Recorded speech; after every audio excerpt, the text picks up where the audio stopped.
Okay, everybody join back. Rachel, if you're watching this, send a request to join, please.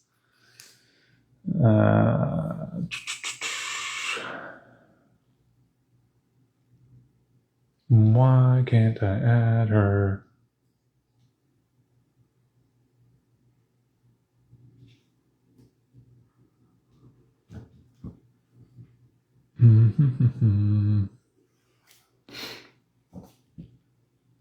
Do, do, do, do, do, do, do.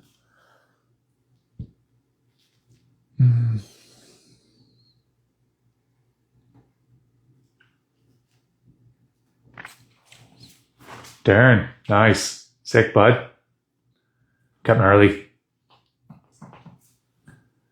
One sec, folks. Stay tuned. Don't go anywhere.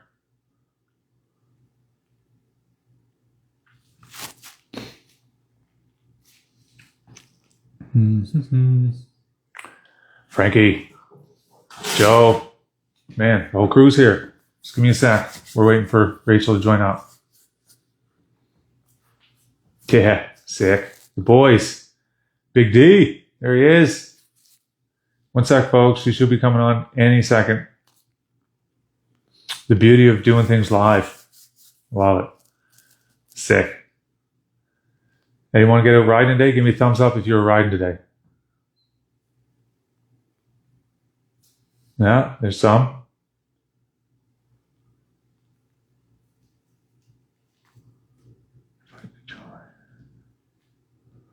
Request Rachel for. Yeah, there's a couple thumbs up. Yesterday, sick. Tomorrow, the boys are going out to. Where are we going tomorrow, Frankie? Spider Lake, was it?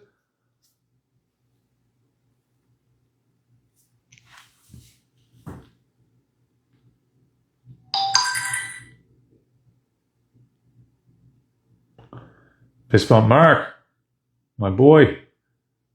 Enfield, nice. Rip the studs right out of her. I know, it's boring just seeing me.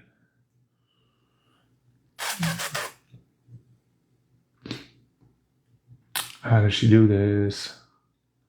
Do.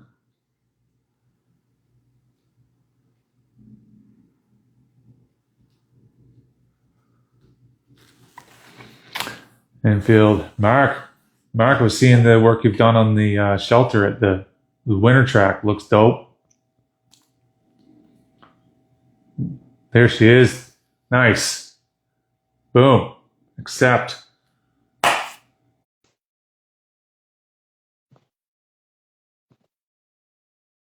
There. Awesome. Yes. There we go. Yeah. We got it. We figured it out. Welcome, Rachel. Thank you. Happy to be here. What's going on? How are you? I'm doing all right. Just got down south. So I live in Indiana. It's not quite as cold and snowy as it is up where you are, I imagine, but it's plenty cold and snowy enough. I want to be somewhere else during my winters. So we just south It's, 3-4 days ago, and I started my first training session today, actually. Got on the bike, got some motos in. yeah. Went well. How's the body feeling? Feeling strong? Good. Yeah. I said the off-season training I do in the gym does quite a bit to mitigate the first week hangover you kind of get from riding after not riding for a while, which nothing quite replicates dirt bikes. Like my back will be sore, but for the most It part. absolutely doesn't. Yeah. I've always said that being in the gym and doing off-bike fitness, even though I am a professional fitness coach, doesn't necessarily make you faster. The only thing that's going to make you faster is seat time and time on the bike. So if you're only focused on being faster, then spend time on the bike. But if you want to be able to take some hits, take some falls, ride for a long time, ride later into your life, that's where fitness and strength really comes in. What do you think about that? Couldn't agree with that statement more. Like I said, our sport is such a skill-driven thing. If you're not on the bike and you're not practicing the thing you're actually trying to do, you're going to have a hard time doing well at it.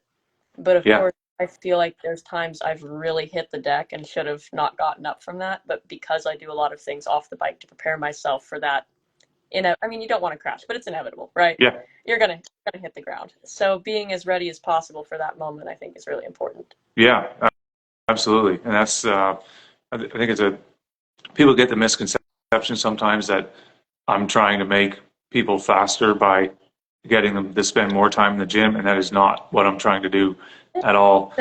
The only time that really becomes relevant is if your fitness is actually the factor holding you back. Because that's the thing. Whenever you're looking at where you're at, where you want to be, you need to see what's getting in your way, right? Yeah, Could you ride the motorcycle faster if you weren't tired on lap 4? Okay, right, great. Probably will get faster being in the right. gym a bit, but Yeah. like balancing it. My buddy Lance Webb has a saying that says, I'll probably mess it up, but he says, fitness takes over where your skill drops off. I like that. I like that a lot. So as soon as, if you're a shitty rider like me, but fit as fuck, then I can kind of pretend. But you definitely still need some skill. Fitness can go a long way though. Um, Awesome. Just to take a sec for anyone that's watching, just to give them a heads up of kind of what we're doing. This is my series Inside the Squat Rack. I'm literally in my squat rack right now. Um, and it's a series of chats about fitness and athletics within the dirt biking space. I'm talking with riders, racers, and athletes from all around the dirt biking scene, from the top tier pro rider that we're looking at right now, all the way down to novice riders. I think that everyone's perspective is important, and everyone has a lot of lessons that they've learned that we should try to share. And that's what I'm trying to do is capture those lessons. You know, I have anyone that follows me knows that I'm a professional fitness coach, athletic development coach, specifically for dirt bikers. And I have my own take on athletics and what that should look like. But hearing it from other people like you, Rachel, I think provides a lot of value to other people, just hearing it from different angles. So thank you very much, first of all, for taking the time out of your schedule to chat with me. My pleasure. And I'm sorry it took us so long to get this organized. I kept like kind of inadvertently ghosting you for weeks at a time. So I'm glad you didn't go, he's not interested, and were patient with me while we found time to do this. And I also wish I'd caught onto the inside the squat rack thing. I don't have a squat rack with me in my van, but I could have like TRX off the handers there and did like my inside the TRX. Could have You're had right. that. No, that's awesome. Look, I am used to being ghosted. I get ghosted probably 90%, but I'm happy that you made it into the 10% that actually messaged me back, which is sweet. I think that your opinion is like, in your lessons and what you have to offer in knowledge is not just going to be incredibly valuable to people, especially women, but also I'm hoping that it motivates people a little bit coming from this. You know, we're get into that version of the best person that they can be, whether, you know, no matter what the level they're at. Hopefully motivate them, spend some more time on the bike, spend some time in the gym, and just be the best they can be. I really hope that someone takes that kind of stuff out of this. And I'm really interested to hear what you have to say about that. Just to get started, how old are you, Rachel? I'm 28. I turned 29 in March. 28. And what would you, I did a little bit of digging, but what would you say is your first, what would be like your first exposure to like what would become your fitness journey? The first time that you really worked towards something physical, I like would say a goal. like I was serious about it because I mean I raced growing up, right? But like a 7-year-old doesn't really have a conception of anything other than get on the bike and try and go fast, right? Right. My dad would have me do some stuff with him. Like my first workouts I'd do with him were designed to be more like games than anything else. We had one where the big inflatable exercise balls. Yep. Got to the point where I could stand on it, and then we'd throw like a little 5-pound medicine ball back and forth because my attention span would support that. It was something I could do. But Right. when I got really curious about any kind of like off bike in the gym stuff was actually I was on my track team in high school, and I There it is. pole vaulter, and that was there ended up being a lot more crossover between those two things than I ever thought there'd be. Funny enough, I still do a lot of foundational stuff I learned then. Like that was where I had a coach actually teach me how to hang clean and jerk properly, or how to do a squat without damaging. Incredible. Because that's something that's kind of important too that we don't talk about, the need for Proper someone to show you. movement. And I mean, with the internet now, there's all sorts of resources, but I still don't know that that beats actually having a person personally sit there and go, hey, you're leaning too far forward on your squat, or you're rounding your back on your deadlift. And I'm not Right. saying form or anything, but I think having an in-person coach, or even just, again, someone who's watching and paying attention to me specifically, not just, well, I watched it on YouTube and I'm looking in the mirror and I think I'm doing it Oh right. yeah. I think it's valuable. Yeah. I literally about 20 minutes before this call, I was scrolling through Instagram and on another fitness channel, and one of the comments was like, "Why would you get a trainer? You can just go to ChatGPT and say athletic program, like 28 years old, female, dirt biker athletic program, and it will go brr and just print you out Well, something." one of I'm going to try that and see what comes up. I have my own ethical and moral quandaries about ChatGPT, but we that's a whole Yeah, different conversation. totally, totally. Yeah. That's definitely a topic that we could dive into for sure. I have my thoughts about that, but we'll park that for another conversation. So with the ChatGPT workout, you're going to get, if I had to guess, I'm just going to make some predictions about your little project. Cue me in on how it Okay. goes. You're going to Yeah. get really generic recommendations, because even though you're putting in keywords that are tailored towards you, it's taking the sum total of the internet's knowledge basically and condensing it into something. And there's plenty of good stuff on the internet, but there's also plenty of garbage. So I Yeah. think you end up with somewhat, I mean, it's better than I guess if you know nothing, but I think you're going to end up with very mediocre results Uh, out of the chat. uh, yes. I think that for someone that's just beginning, it would probably get you off the ground. But because when you're just beginning, literally just doing anything in the gym is going to start that like neurological pathways of movement and the addiction to it. So sure, I guess, but I think that you'll hit plateaus pretty quick with any of that.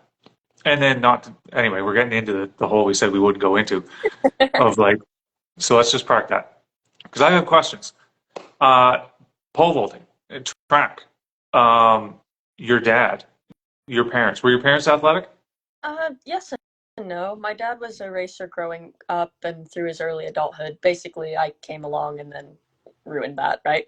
Yeah, Because then it's like, oh, I have kids, I know. like yeah, he still rides a little bit, but his racing kind of took a back seat because he wanted me to be able to have those same experiences he did. Right. So he raced. But Go ahead. you would probably, what kind of influence would that have been on you? Probably pretty major, right? Oh, absolutely. Like I said, I had a motorcycle from the time. Basically, the rule was as soon as I could learn to ride a bicycle with no training wheels, I could have a dirt bike like dad's. So that was, Yeah. as far as my racing, he's my biggest influence. And if we're being completely honest, he's laying in the other bed across the room in the hotel room listening to this interview. So hi, Dad. I'll They feel compelled. considering things about you on the internet because I know you're listening. Uh, um, what would track and field or pole vaulting, what were some of the big kind of takeaways that you learned from that well, how old would you have been when you're doing pole vaulting? So before we get to that, I should talk about my mom. I don't want to just completely leave her out too. Sure. She was a Absolutely. competitive swimmer through high school and into college a little bit. So I don't use that as training a whole lot, but I am pretty competent as a swimmer and was a lifeguard for a while. So Right. he had an influence in me on that as well. Yeah. I think that plays a huge role having just being surrounded by both parents being athletes of various sorts provides a tremendous amount of guidance and knowledge and influence on kids. Mm-hmm. Um, Yeah, your question about pole vaulting and track and field and kind of the crossover there. well, like what we're even from like a mental standpoint, maybe to do with like work ethic or learning how to struggle against something or any of those kind of lessons that you picked up at a young age in track and field? Well, the thing with pole vaulting is it's an incredibly precise sport. It's like ours where is I wouldn't say form is everything, but it's something very important. So it's a thing where you have to practice the same thing over and over and over and over. And sometimes, for pole vault specifically, it's not even getting to take full runs. It's okay, Right. do the last three steps of my approach, and I'm Mhm. going to do that an hour and a half until I'm Right. fine bored with what's going on. But Right. you keep, and it's a similar thing in motorcycle. Like I cannot tell you how many times I've done a figure eight drill. Yeah. In fact, I kind of have a joke going right now. Everywhere I stay down south, I leave a figure eight behind me. It's my little calling card. You I should. always Yeah. have one, so I'll go hand figure eight with a shovel and make it all nice, and you can say, "Oh, Rachel's been here. There's a figure eight."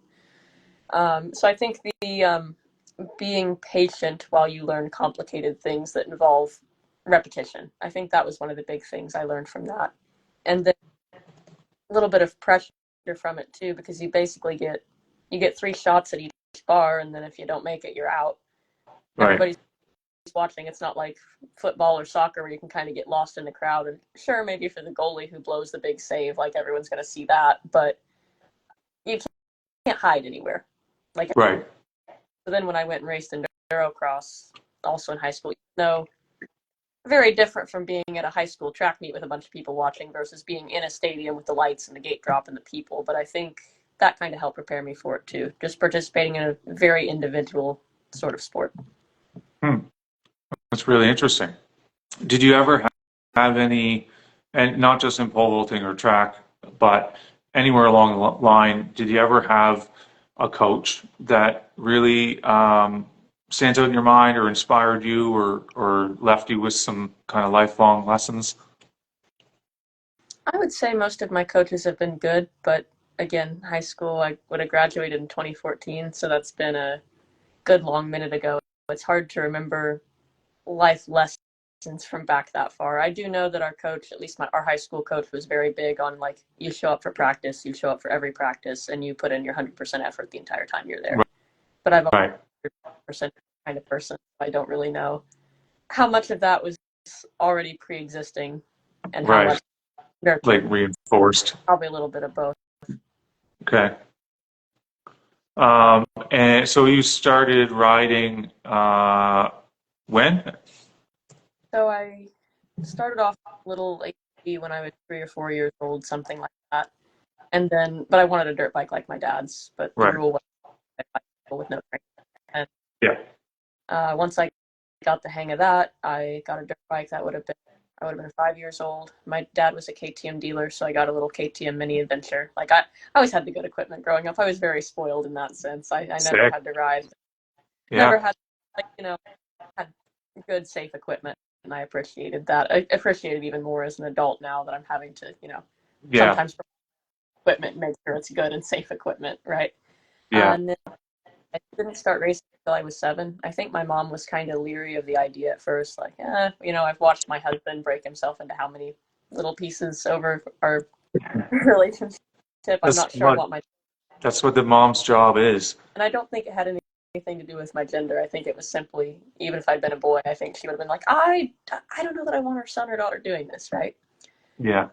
My dad, he was clever and he was still racing at the time. So at one point, even though it required getting up very early because the racetrack was a good hour and a half from where we lived, he made sure I got there in time to see the youth riders race. Up until Right. that, I didn't even realize children could race dirt bikes. I didn't know it was a thing. And then I saw all the little 50s like my 50 out there. I'm like, oh, can I do it? Can I do it? And mom had a much harder time saying no when I was pestering her every single weekend. Like, oh, I want to do that. I want to go like little Yeah. kids. Yeah. I'll just go slow, I promise. And then the irony of it, like, my dad was like, it's all a bunch of little kids. There's parents everywhere. We can see the whole course, no big deal. And then it snowballs. And then at age 18, I'm winning an X Games medal, right? Like Yeah. it just, it Insane. escalated. Yeah. And, somewhere along the line, my mom became my biggest supporter, even Yeah. more, as much or more so than my dad. And again, my dad's sitting here in the hotel room after renting on my bike this afternoon. So like, Yeah. I And couldn't, probably I couldn't do it without the amount of family support I've had. Like, that's for sure. it's amazing. It's amazing to hear that they're so supportive and because it really does take, even at the adult level, it kind of takes a village to move a small racing crew around. There's a lot to it, a lot of moving parts, a lot of money, Yeah. a lot of dedication for sure. Um, would you have been even at that age, at like in your teens, as you were leading up to like the X Games and any of the multiple series that you were racing or riding at the time, would you even then have been doing kind of strength training or fitness training off the bike as well? Yeah. Yes. And again, like I said, starting on the track team kind of gave me someone who could explain to me how to do the things. But then once I realized being stronger would help me on the dirt bike too, I then just started doing additional things outside of track practice. I talked to various older riders I knew and just tried to, read as much as I could, learn as much as I could, try and strategize like, okay, well, if I'm having a hard time picking up my bike, there appears to be an exercise called a deadlift that you do Yes, that's picking up a large object off the ground. You're like, okay, well, if mention that. I was a bit stronger through my shoulders and chest, I could compress into the corners harder and corner better. Okay, bench press. Like I kind of built it like that, and then it got to the point. So in my high school, you were not supposed to be in the weight room unless you had a designated coach for a sport in there who was vouching for you. Like they didn't want just random students running amok in there after hours, right?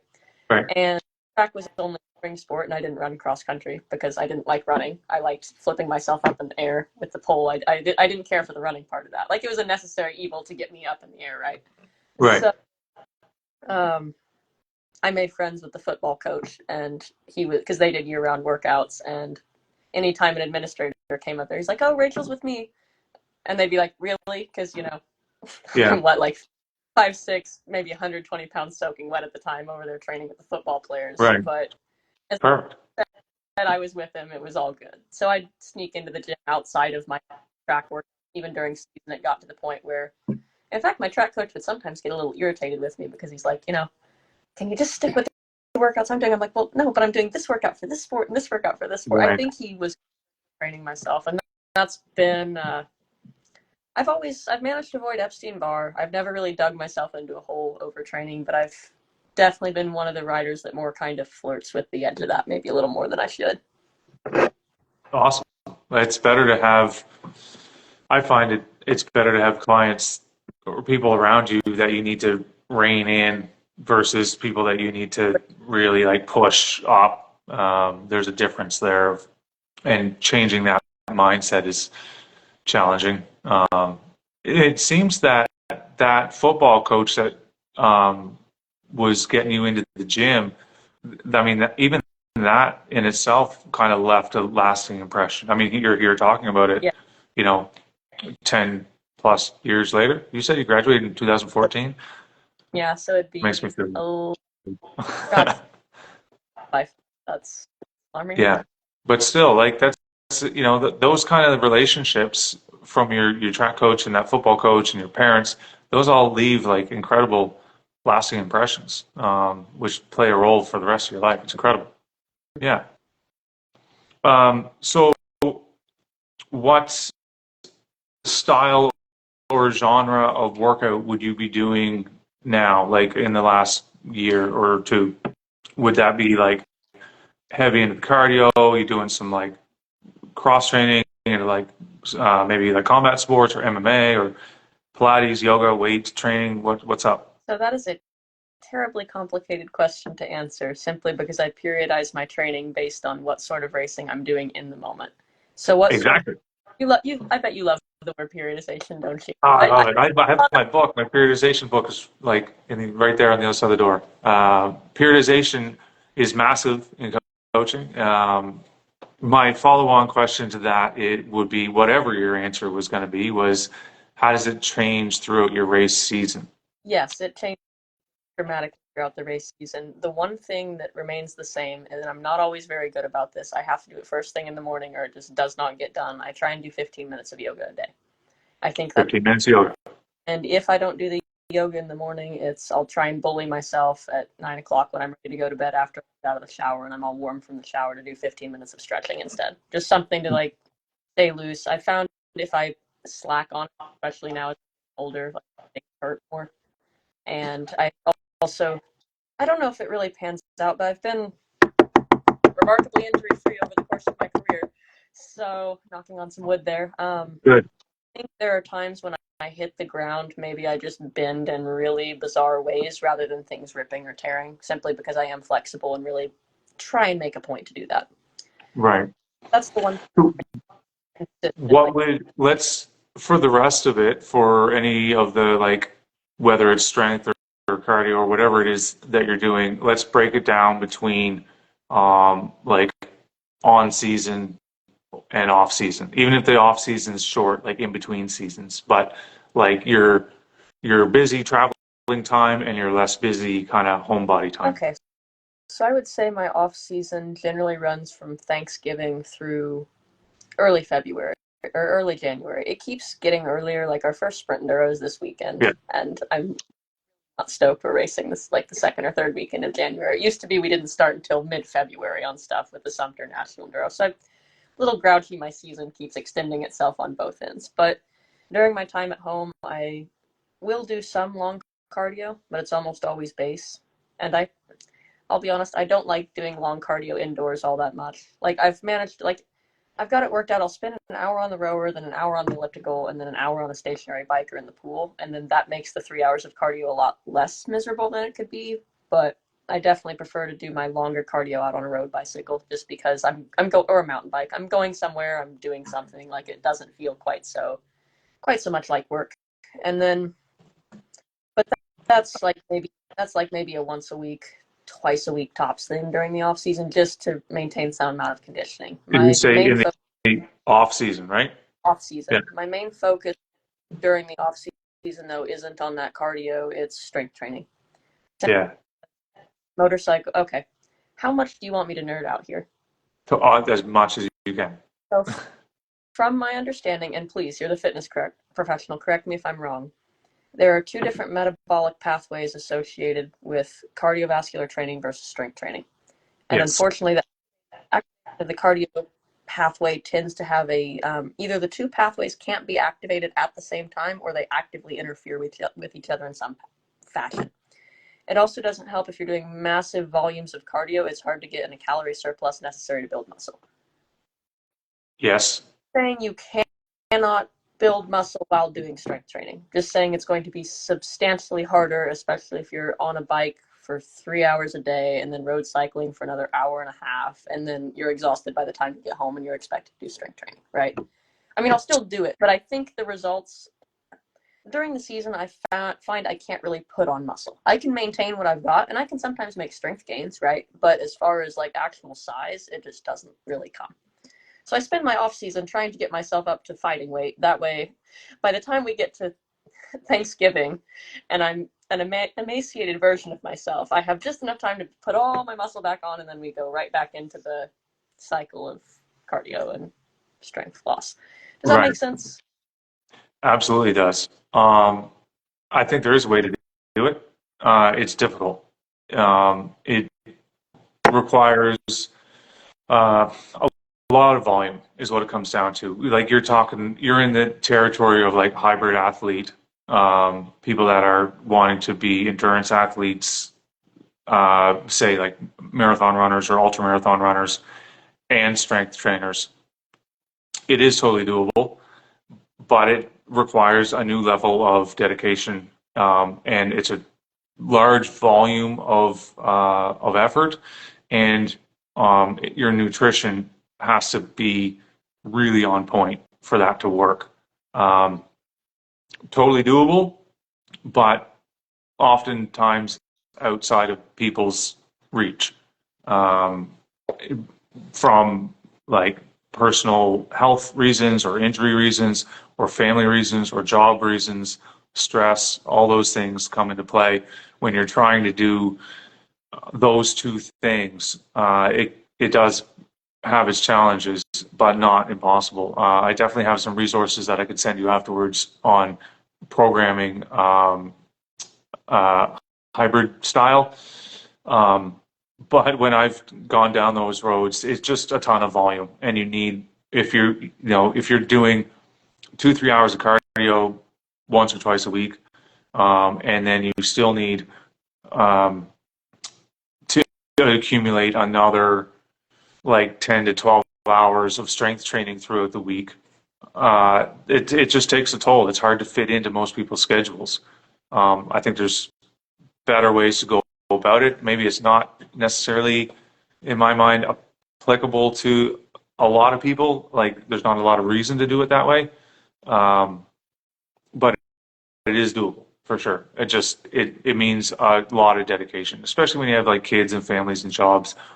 It's just a lot of hours doing stuff. My job to train, and I still struggle to make that happen. Should show like someone who actually does have a 9 to 5. Like, man, I can't even imagine trying to do that under those circumstances. Like, Yeah, I mean, most of the people that I know that are doing it are like up at 4 a.m. every day. They're getting in like a morning workout and a lunchtime workout and a nighttime workout, which and again then is doable. cutting into your sleep and your recovery time, which is also equally well, maybe not equally important. You're not going to build any muscle you didn't spend any time in the gym working on, but that's Right. another thing that can quite badly. Yeah. Not rest. As far as uh, you were kind of referencing what I call the interference effect, which is, does strength training affect your cardio and does cardio affect your strength training? I would have to bring up some studies on that. I think that there's enough studies that you could prove either way. A lot of people like to throw studies around, and I think that studies are important. It's where we gain all of our knowledge. But the industry is so flooded with studies and research that I think if you want whatever your agenda was that you wanted to push, you could push it with one study or another. The long and short of my interpretation of it is when people talk about interference between cardio and strength, is that first and foremost, you need to be at a pretty elite level of athleticism for that to play a role to begin with. So anyone that is, if you're a beginner, you're going to make pretty serious gains regardless of what you do, just because you're starting out at such a low level. right, You start to get those diminishing returns, and it takes more and better of it to see results. exactly. It's at that kind of like top 1% that you need to start to get that picky about it. Anyone that's kind of in the normal person category that is just doing general fitness, or even a little higher in like a medium level of fitness, interference is not really going to play a role in that's my take on it.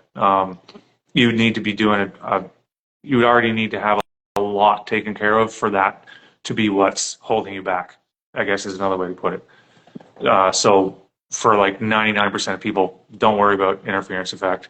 Your cardio is not, because I could list a whole whack of like rugby players and football players that are like massive, massive men who still have tremendous cardio on like the 40-yard dash and 100 yards and even 5K times, 10K times, and they're massive. So like it can be done for sure, and I wouldn't worry about interference. If you're anything below an elite athlete, just go for it. Get all the training in that you can. So that's off season. Off season, you're saying 1 to 2 days of cardio a week, long cardio, and then 3 to 4 kind of strength training days. Yes. This year, and it depends. This year and last year, my off seasons, I've played around with splits a little bit, and I tend to make my splits upper body, lower body. Deadlifts are always so tricky to program into a split. I never quite know where to put them because, my traps are going to be sore after I deadlift, even though it's primary lower body. So I tend to make it lower body, upper body for ease of split. And then I think it's also just good to be in the gym every day and have that routine during the off season. Mm-hmm. Rather than, well, I lifted Monday and then I'll lift either Wednesday or it's better if it's just, nope, Monday we're doing this and Tuesday we're doing this and Wednesday. Like I found for me that works pretty well, at least Right. off season. During the consistency, a full body split, just because then it's like, okay, well, if I'm racing every weekend, I don't want to lift the day before a race or the day after a race. So even just assuming it's a GNCC or National Enduro, we're only racing Sunday, it's like, okay, well, Saturday and Monday are both out. might have a travel day in there. It's easier for me to get 2 or 3 days of full body strength training in and know it's been. And then I can also alternate. Like, okay, well, it takes me say 6 hours to do my on the bike training, right? By the time I drive to wherever I'm training at, if I have to travel, unload the bike, mix my fuel, get on the bike, do my warm ups, actually ride. You know, if you do say 4 30-minute motos, you're not going to do a 2 hour long. I mean, I do 2 hour motos sometimes, but very rarely. So, like, if you're doing a 30-minute moto, you're going to need like 15 minutes between those 30-minute motos. So you might as well just go out and ride the whole thing. Or Right. if you're sprint, like especially if I'm doing sprints, like to get ready for the sprint enduro, I wait a good bit between sprints because that's actually one of the things I struggle with, getting all the way cooled off and then, okay, go. You have to go right now. The clock says go. You like do some jumping jacks or something, but you got to go, right? Right. My on the bike time, even if it's, I guess what I'm saying is there's a lot of rest between set times, even when it comes to the on the bike training. So by the time I do my 5 or 6 hours and I'm back home or wherever I'm staying for the night, it's like, okay, I've got maybe 3 hours till dark. So trying to do a road cycle ride and lift, like that's just not happening. So for me, it's better to alternate. Like, okay, we'll do my strength training. This will be a strength training day, and then I'll do cardio, and then if I'm feeling it, I'll do a strength training. Like, it just everything fits together more nicely once I have that. Once I account for the time on the bike. Am I making sense? Yeah, Gambling, please. Like, stop. you're making sense to me. It no matter which way you kind of shake it out, it's a tricky scenario to manage. Um, Travel, life, stress, sleep, nutrition, Yeah. on the bike time, and then gym time, and then if you have a social life or any kind of like anything outside of that is always like second fiddle Never heard of her. to business. Um, but yeah, so then getting a little more into the weeds on the more specifics of stuff. So this is what I'm describing here is kind of more what I'm getting into right now. Like we're getting ready to go into GNCCs or National Enduro, just standard off-road racing. When we Yeah. into hard enduro and enduro cross season, that's when things change a bit, as well as before the 6 days enduro. And when I say Okay. that, you obviously have to have some lead time, right? I don't start doing my 6 days training 2 weeks before we leave for 6 days. Like that has to be incorporated like 6 weeks out at shortest, right? Like, and it's less of a hard cut off and more like a transition into things. I'm trying to make this make sense. Yeah. Please hear me. Yeah. No, Bear with I me. get you. Very rarely have to articulate these thoughts to other people. They mostly just stay up here. No, So for I got you. enduro cross is a 5 minute long race. Your heart Hmm. rate is 185 beats per minute, and you feel like you're going to throw up when you come off the track, Hmm. and you're slamming as hard as you can and literally throwing your bike places. So like it's very short but very, very physical.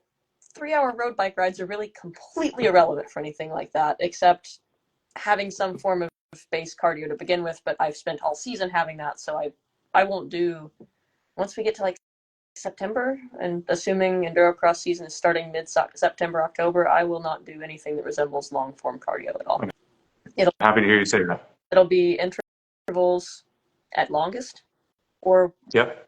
I really like that time of year. I really like circuit training because I'm Hmm. not really and not to get into the interference effect too much, but I'm not necessarily trying to put on muscle, so I'm not as concerned about okay, well, this is taking away one of my strength training days where I could be doing, 5 sets of 5 deadlifts or 3 sets of 8 or what have you, depending on what I'm trying to accomplish at that time.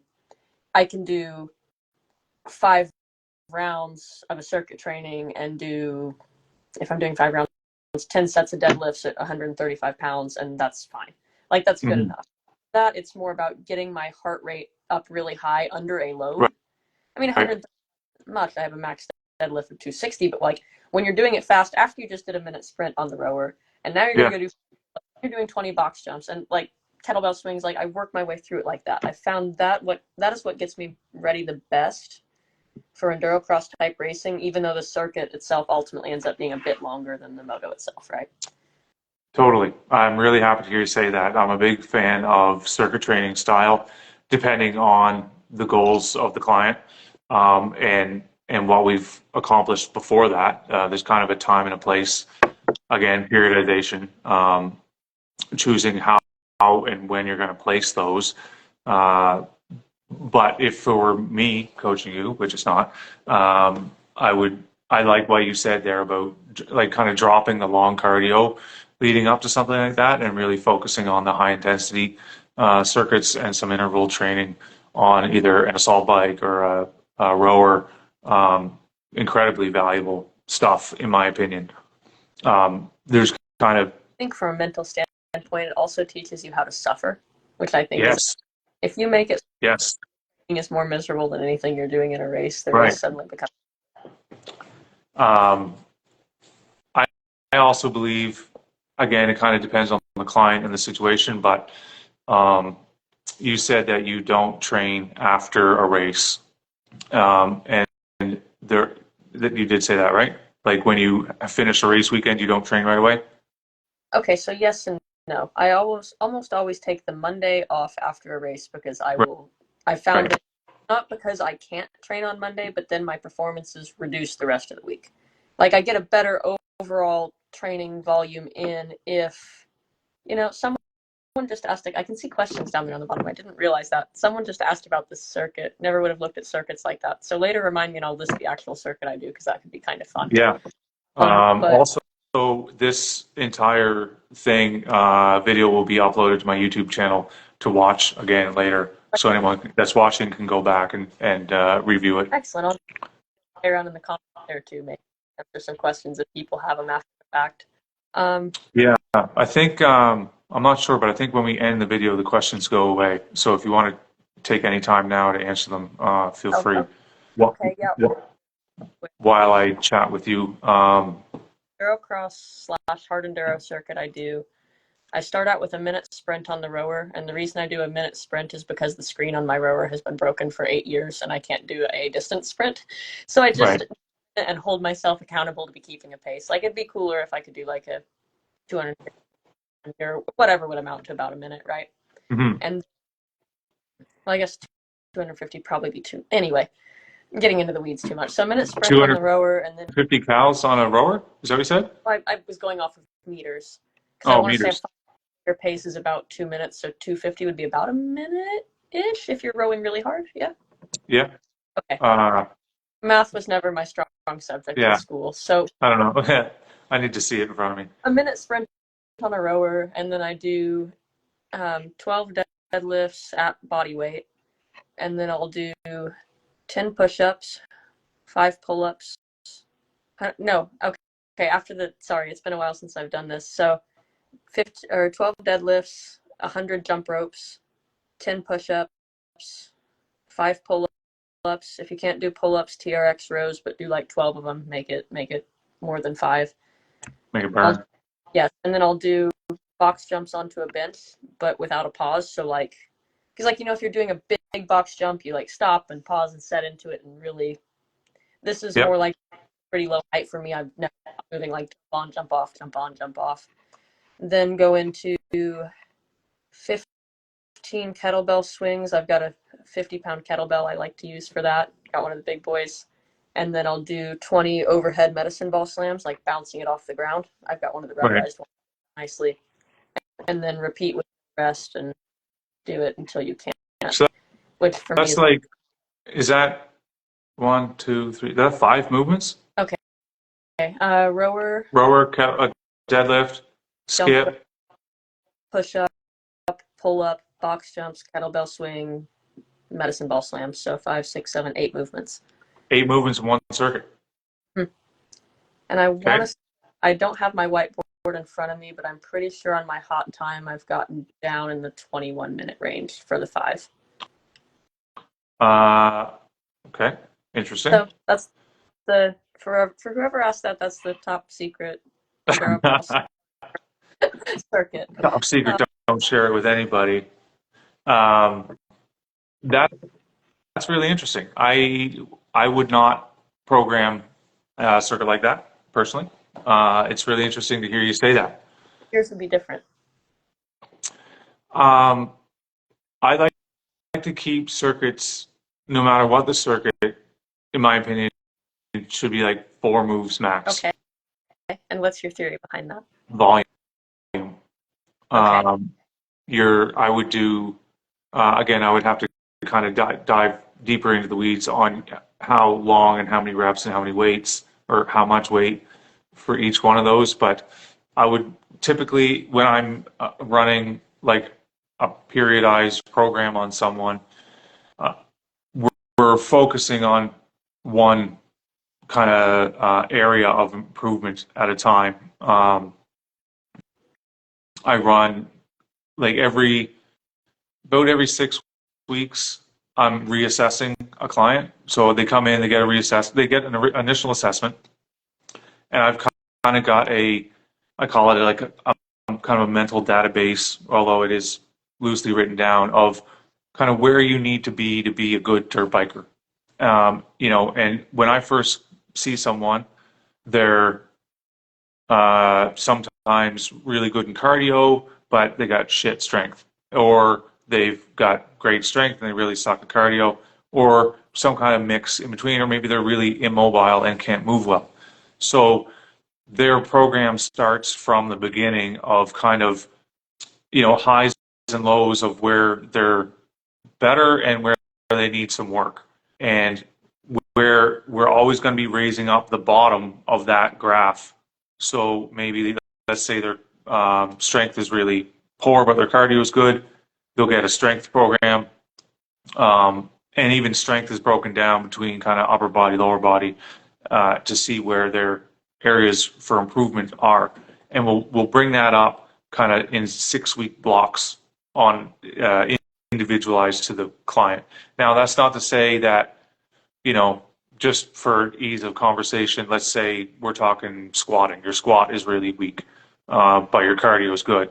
It doesn't mean we're only going to do squat for 6 weeks, but squatting or leg strength is going to be the priority in that block. And then at the end of it, we reassess. Maybe squatting is, in this example, is still an area that you need improvement, and you will get another block for it. But it's all based on those reassessments of that. That's how it gets kind of individualized to the person. So knowing that, when we were talking about, I want to improve kind of a certain area of a person, again, not that they're not getting all the other important movements. It's just that it's focused. I call it's the 80-20 rule, right? 80% of your kind of time and effort should be put towards 20% of your possible movements. And that's what we're identifying in those assessments, is that like 20%. So you're still getting a bunch of other stuff, but we're focused in one area. So if we're focused in one area, to get back around to the question, is why I wouldn't program 8 movements in a circuit. Say we've got our hypothetical person who's trying to work on your squat. Your circuit might include, say, push-ups, but it's going to, for the other 3 movements, have your box jumps. Maybe instead of a deadlift, you put a squat motion, either if it's meant to be cardiovascular, maybe an air squat or some kind of loaded squat. So it's like your circuit would be more targeted towards that person's specific weakness you're working on in that block, which is why you would have such a broad array of movements. Yeah. Okay. It comes down to volume in relationship to your goal, right? And the goal is what we've identified in the assessments. So a circuit, let's just making it up on the top of my head, but I would say a circuit for someone like that, for me, would be like, there would be a cardio portion that would be either airdyne, rower, maybe burpees, maybe skipping. There would be like a cardio department. Then there would be maybe like wall balls, which are like squat but also shoulder. I like compound movements, and maybe like a split squat or lunge, like a weighted dumbbell lunge. And then I would probably, so that's 3. And then the 4th movement would be some kind of push pull, like maybe on a TRX, like push pull, push up, renegade row kind of thing. Something like that. It would be a sample circuit for someone that wanted to work on their lower body. But it's more complicated than that. Yes, so your circuits are still more designed to be primarily a strength-based situation, right? For the purpose of building strength. Because my circuit is more designed for when I feel like I'm going to throw up in my helmet. Can I continue pushing? Well, I mean, I do have people throw up here occasionally. I'm not going to lie. We push pretty hard, and I think that the total duration of the workout, you doing 8 movements, me programming like 3 or 4, the duration of the workout is going to be similar, I would say, um, but just more volume in one area versus uh, kind of a I hate to refer to it as this, but we kind of call it the kitchen sink workout, where you've got like a little bit of everything. I've seen better results, and I think kind of scientifically and from the studies, better results come from something that is uh, kind of more specific, directed at some kind of area of improvement, no matter who you are. And that's kind of how that's always evolving or revolving as we go. But also, most of my coaching is done virtually. I have an app that I deliver it over, and I do a ton of video calls like this. And it's we're also dealing with maybe more novice riders who, if I'm throwing 8 movements at them in a circuit, it it's just going to be a little maybe too much. So it all depends on the client and how advanced they are, and how many like injuries we're talking about, or like mobility issues, or any kind of that stuff. I don't want people to think that it's like I only do 4 movements. It's very easy how a small soundbite can be taken completely out of context and give Totally, someone the wrong totally. idea. Someone's going to snip that out and be like, "Fucking Steve doesn't know shit." But it depends on the client and the person. And I think just getting a personalized program, Is important. it is really important to be able to work on those areas of improvement. I'm an efficiency guy. I've always said this. Whether you've got 10 minutes, 20 minutes, or 90 minutes to spend in the gym, I want those to be the most valuable minutes that you possibly can. So it only makes sense to direct it at the areas of improvement, and we can only know areas of improvement from regular reassessments. Okay. So I have another question for you, just because I'm enjoying hearing what you have to say as much Send as I it. think you're. Send it. What's your thought on supersetting? Depends on your. What was that last part? In so not like a circuit designed to hit cardio and strength at the same time. We're talking just like a standard strength building workout. Do you like the supersets or do you not? Because like for me, it's like, well, it kind of depends. For efficiency, I really like them, and if I'm just doing like bicep tricep, it seems logical to superset that. I found I don't really enjoy supersetting large. Like if I am deadlifting, I want to be sitting down for my 2 minutes between deadlifts. I don't want walking over and doing something else. Right. So what's your take on that? How do you set up supersets if and Uh, I like supersets for some people, not for dirt bikers. I think that there's a more efficient way to spend your time. I think that supersets, you're talking about like yes, hypertrophy, I'm not going to try and say it. I'm going to let you. I'm going to let you do hypertrophy, um, and like muscle size, that. not necessarily power, but muscles, like muscle growth. Um, so people that want to be big, uh, I thought it was always more based on rep ranges more so than anything else, like whether you were working for strength, power, well, and the explosiveness of the exercise. If you're deadlifting slow, you're not going to be deadlifting for explosive power. right. Okay. Um, either way, I think that supersetting is a great way to get big. Okay. I guess is the short way to put it. You will pack on some muscle for sure with supersets. Um, Typically speaking, the people that I see and that I work with, we're not really looking to gain any weight necessarily. We're looking to tone, like change fat to muscle, and be agile, be fast, like quick reflexes, agility, Mm-hmm. and that kind of stuff. Plus mobility. A lot of people that I see don't move very well. So although supersetting can be a useful tool for some people, I just don't apply it that much because there's other things to work on. And we're not really typically trying to get, like if you look at, how much do you say you weigh? About like 135? 130, yeah. Yeah. So, I was just on with Tristan Hart and like a whole bunch of any of the other like racers and riders that I know. You're not trying to be big on the bike. We don't want to be like 200 plus pounds necessarily to be fast. So being kind of lean and mean is where we want to be as a dirt biker, with good mobility and agility, That's hand-eye coordination. right. So Differs super. a little bit between training the men and training the women. A guy like Dude, quite a bit bigger than I am by his very nature, like the fact he's a man and like 6 foot. mm, There are times I feel like, well, okay, I've got a really great example, and you're maybe going to laugh at this, but at 6 days, so the 6 days enduro, you're familiar with the event? yep, So you know how you carry a tool pack on you, right? That way, if you have yep, a fix it. In the special tests, generally speaking, we have workers at the start and the finish of the test. And you take off your tool pack and you take off your hydro pack and you take off all the weight you've loaded yourself down with. mm-hmm, Your back is already sore from riding with that 20-pound tool pack all week. The yeah, thought is, well, go fast, you don't need to keep it on. I like to keep mine on because I've found that just that little bit of extra weight, the 10 pounds or whatever it is, I can make the bike do so much more.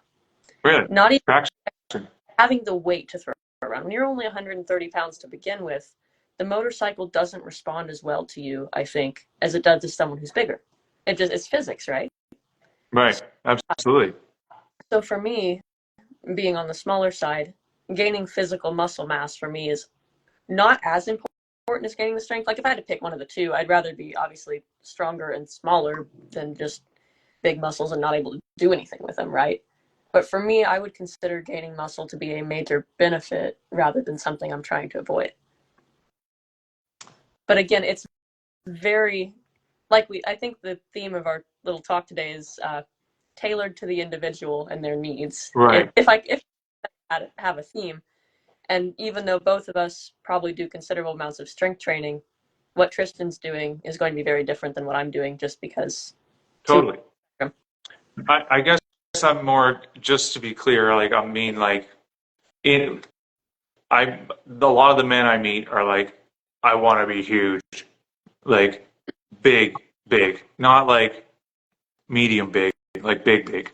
And I don't think that being that big Being is a football player is not going to help you ride a dirt bike, not right. even a little. And that's what I'm saying. I do think that you need to be Pounds instead of 130 pounds, I think that would indeed help me ride a dirt bike, even if there were no additional strength gains associated with that extra 10 pounds. You follow? totally, totally, very clear, 100%. Yeah, it's just about keeping people kind of nimble and still be able to move quick, and have a ton of power and a ton of strength, like lifting up a dirt bike on the side of a hill, doing hard enduro. Like you got to be strong and you got to have good cardio, to be able to last. If you want to be able to last, through it a long day, being strong. I program more strength training than I do cardio training, without a doubt. Because most people, when I get a client and we do an assessment, and I'm making some pretty broad statements here, but typically speaking, their cardio's usually not the area where we need to improve. The most. Was that? That's not their limiting factor typically. It's going to be Right. strength. Yeah, it's typically strength because, we're not, if you've been riding a dirt bike any kind of amount of time, I usually don't meet a lot of people that are like smokers or like real, Yeah. have been slacking in the cardio department. If you've been riding, Well, the fact that riding cardiovascular exercise. exactly. So I do program. I'm very much for strength training more than anything at all. In fact, in talking with other coaches who are more kind of cardio focused, and that's fine for them. Like everyone has their kind of different take on it, but for me, it's what I see the most is people need strength and mobility, like the ability to move well and to be strong as fuck is what we're looking for. And then like sprinkle in some cardio as necessary for the client. And I will say that's one of the biggest mistakes I think I see a lot of. If I had to point out a biggest mistake, I think I see a lot of motorcycle coaches and athletes making is going way too heavy on the road bicycles and not nearly enough on the strength. Like I think Right. that if you do that in excess or aren't doing that in conjunction with proper strength training, I think that leads to a fragile athlete who tends to, even though you've got, yeah, you can ride that bicycle for 5 hours and for some reason you're still fading in the last half. Well, have you considered that something else? Mm. Of muscular strength or endurance more so than having lungs and a heart that work well. Yeah, I love to hear that. Like we talked about durability earlier and the importance of mobility and strength training for that. If you tip over in a corner and you break a collarbone, Yeah, probably you shouldn't be breaking a collarbone because you tipped. I mean, granted, there's exceptions to of every rule, right? Sometimes you course. rock, sometimes you land wrong. I mean, I've seen people tear ACLs dabbing at going 3 miles an hour, right? There's Yeah, always exceptions. Or of course. I think again, it's like you said, the strength and the mobility that allow you to take it, licking and keep on. Absolutely. Well, that and it's one of the biggest facts that I kind of sound like a broken record to a lot of people, but one of the absolutely most uh, effective ways to change bone density is strength training, right? And Especially, right? what? Plyometrics, especially, yes, and loaded weight. So like your squat for like having that compression on the lower body, and then I've heard Yes. plyometric box jumps, jumping lunges, things like Right. that, where you're having impact, also seem to help. Yeah.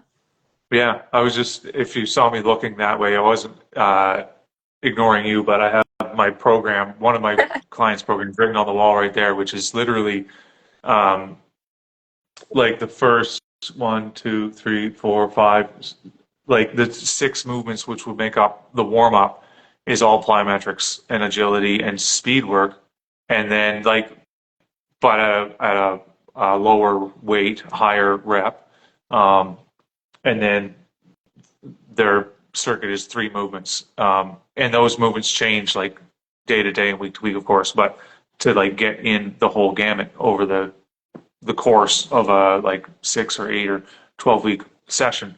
But yes, plyometrics, agility, massive, strength, massive, bone density, joint health, uh, like neurological pathway health, tendon health, all of those things that you get from agility, plyometrics, and strength training and mobility training. To me, very, very important. So I've And got another question send for you. it Lower body plyometrics are always easy to figure out. There's so many options for upper body, like your explosive type motions. the I've medicine got ball. I've got clap push-ups, medicine ball throw, and medicine ball slams. Give me some other good ones. I get bored with the same rotation. I love the medicine ball. Medicine ball is great. Besides the basic chest pass, what are some other good options? Like I've seen like hammer throws sideways, maybe overheads. Like what are So I like to do for my more advanced clients and friends and athletes that I run kind of group sessions for or one-on-one sessions. The medicine ball rotational throw like into a wall, but from the lunge position, oh, like I bet that's really good. but come you should come hang out with me for a day and we'll train. I'd love to see it. August. I don't think I want to come up to Canada right now. Is the weather No, nice? no, let's wait till summer. It's shit here right now. Um, but like, picture the lunge, like the full down lunge position, Mhm. but your rear knee elevated off the ground like by an inch. Yeah. Okay. So you're in a static hold of the lunge position with your knee off the ground, and you are rotating that med ball into a wall. Um, typically like kind of 20 pounds is enough, um, while trying to maintain that core strength is one of the ones that I like the most. Very challenging to do. Um, and then, of course, switching sides and doing that the other way. So you would be throwing um, the knee that is up, you would be throwing the opposite of. So if your right knee was Yeah, forward, you would be throwing to the left. makes sense. Right. That I would do. Also, standing med ball, like the traditional throw in front of you, like onto the floor, but from a rotated position onto the floor, like this side, and then onto the floor this side with a full shoulder press in between is one that I really like.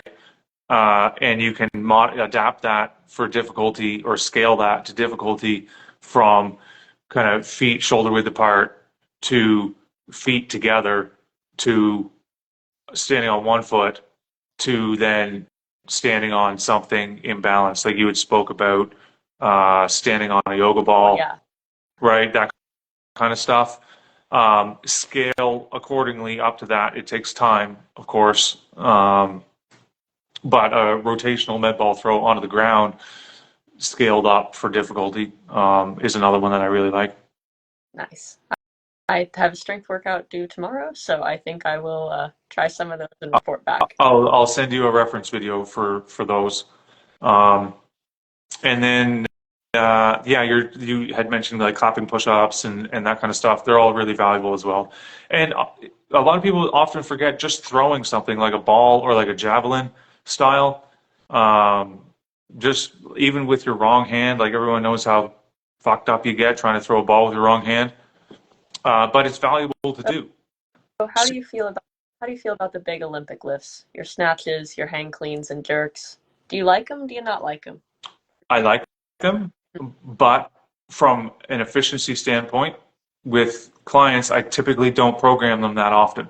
I think that they're not like they if it's something that you like and you've done in the past and it's what motivates you to go to the gym, give her. But relevant to dirt biking, not necessarily. Sure, it builds a lot of strength. Tremendously strong traditional lifters out there for sure. And if it's what you're doing, it's what's working, then of course go ahead. But am I going to take someone who has no history in that and work them through that progress? No, I don't or wouldn't because I don't think it's The other a good use of the time. amount of time it would take to teach them to do the lift properly and safely, and then you're starting off with just a PVC pipe, probably, right? Like by the Yep, time you actually do a reasonable load, you're med. Perfect. right here.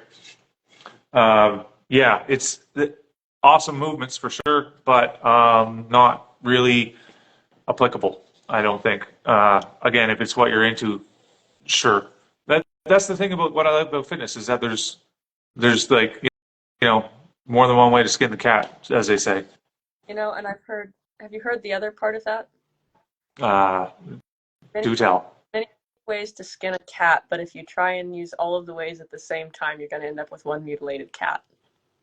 That's very true, I right? think what you were saying too about having how you personally choose to target, like when you program your clients' workouts, picking their weak spot and targeting that. Like it's important Yeah, to your philosophy and not try and throw in too many things at once. Like you got to be. yeah, yeah. It all depends on who it is and what their situation is.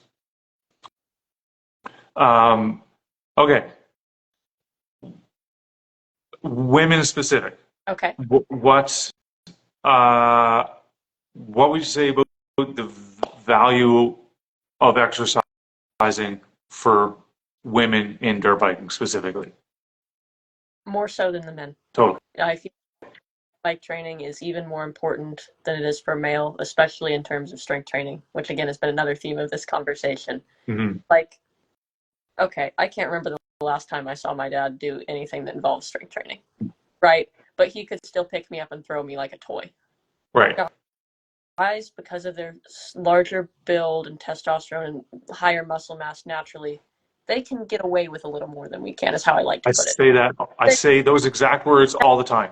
Now, could they still benefit from strength training? Oh, yes, of course they could, depending on how it's done and if it's done right. But for a woman to ride a dirt bike fast, it is non-negotiable. You have to do that because Yeah. you will not be strong enough to make the bike do what you have. Like, even if you have the technique, even if you have the form, even if you want to win real bad, like, if you cannot physically make the bike do the thing you need to make the bike do, that's Yeah. the ball. Exactly. Exactly. I couldn't have said it better. I think, and that's my opinion. Um, I'm just. What would you say to any woman out there or any female? Actually, not just anybody. What would be like your top three movements you would do? Oh, are we okay. Man, this is going to be tricky. Talking, because again, it's also circumstantial. Are we talking a beginner who hasn't done a lot? Or are we talking somebody who's experienced? Because my answers will No, differ between the two. I'll define that.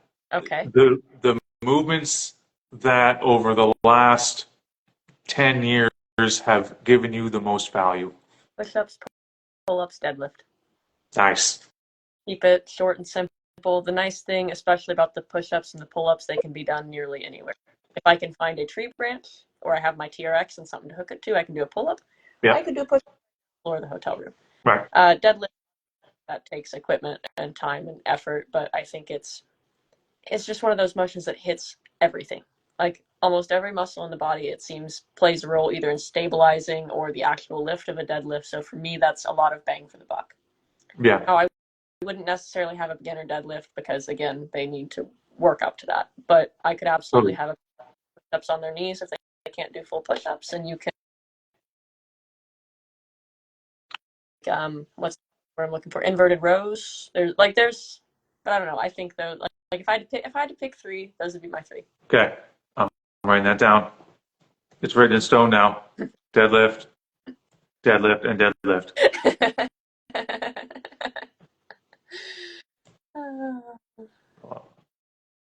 Um, what would you say to any rider out there, maybe more specifically women, that was thinking about getting into fitness or using fitness to enhance their dirt bike riding? What advice would you give them? Well, if you're getting into it, like we said, anything is going to be better than nothing. So start with whatever you can do, whatever you have time for, and you will see benefit. Also, find a friend.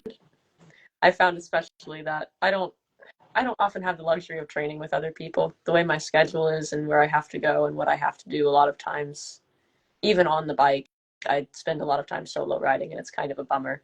Right. And I want to say maybe less than less than 10% of my off the bike workouts I get to do with another person. But man, it is so much more fun when you have another person, right? Yeah, So it's totally. new and you're not already like mildly addicted to all the happy brain chemicals that come when you do exercise things. Yes, Having a friend to hang out with, crank some music you like, laugh and joke with your buddies, get a good workout in, and that'll help the motivation keep coming. that's great advice. Um,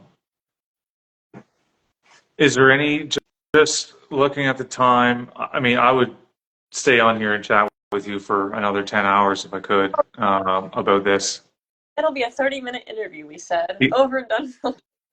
Yeah, no, but this has been awesome. I really would. We should. I mean, we can definitely do it again, or just chat anytime privately. But the declining number of viewers that I'm watching, just thinking about wrapping this up. What would be any of like big lessons or takeaways that fitness has given you through your career?